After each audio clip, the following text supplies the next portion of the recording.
किसान भाइयों, आप सभी का स्वागत है।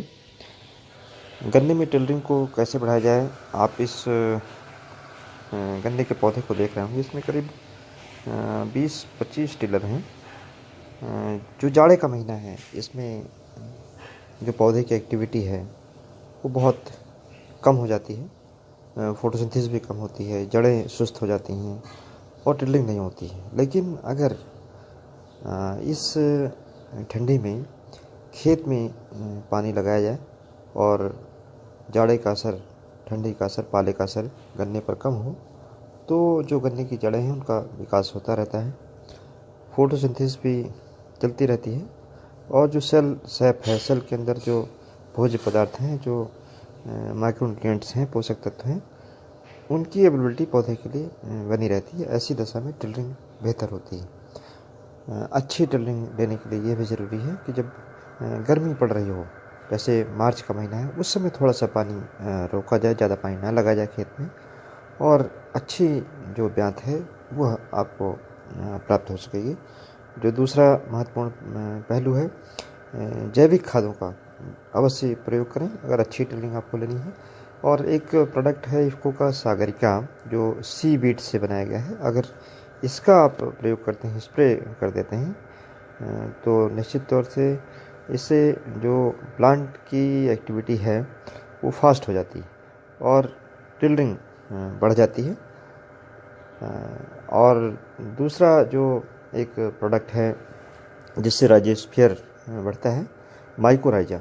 माइकोराइजा अगर खेत में आप प्रयोग करते हैं तो जड़ों में सेल डिवीजन होता है, जड़ें ज़्यादा फैलती हैं और उनका जो रूट जोन है वो बढ़ जाता है और तब भी टिलरिंग को आप ज़्यादा प्राप्त कर सकते हैं। और दूसरा जो टिलरिंग के लिए आपको काम करना चाहिए, गन्ने के खेत में दीमक, वाइट ग्राफ, यानी जो जड़ों को नुकसान पहुंचाते हैं कीड़े, वो न रहें, इसके लिए ज़रूरी है ट्राइकोडर्मा का आप प्रयोग करें। ट्राइकोडर्मा का 2 तरीके से प्रयोग कर सकते हैं। एक तो बुआई के समय कर सकते हैं, अगर बुआई के समय आप नहीं कर पाए हैं तो जो गन्ने की सिंचाई करने जा रहे हैं उससे पहले आप कर सकते हैं। गोबर की जो खाद है, सड़ी खाद है, उसमें मिला लें। गन्ना आपका इसमें चूँकि जो शरद काल में आपने बोया है, सितंबर अक्टूबर में बोया है, वह जम चुका है, तो उसमें नालियों में इसको गन्ने के पास में डाल दें। इससे एक बड़ा फ़ायदा ये भी होगा कि जो जंगली जानवर हैं वो पौधे को उतना ज़्यादा नुकसान जल्दी नहीं करेंगे। और दूसरा जो फ़ायदा होगा कि ट्राइकोडर्मा गन्ने की जड़ों के पास रहने से जब आप पानी लगाएंगे तो जड़ों में चला जाएगा और जो जड़ों को वो नुकसान पहुंचाने वाले कीड़े मकोड़े हैं, फंगस है, उसको सभी को ये एक तरीके से रोकता है और एक अच्छा एटमॉस्फेयर क्रिएट करता है पौधे के विकास के लिए।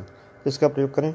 और यूरिया की जो डोज है, जो आप यूरिया डालते हैं, वो जितनी आप डालते हैं उसको 25 किलो प्रति एकड़ की दर से डालें।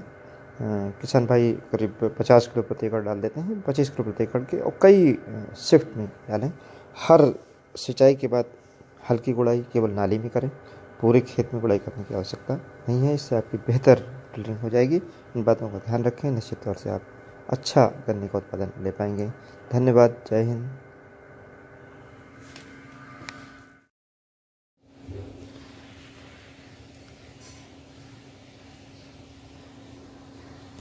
इसी प्रकार से किसान भाई ये देख सकते हैं कि ये जो प्लाट दिखाई पड़ रहे हैं, बहुत अच्छी टिलरिंग इसमें हुई है।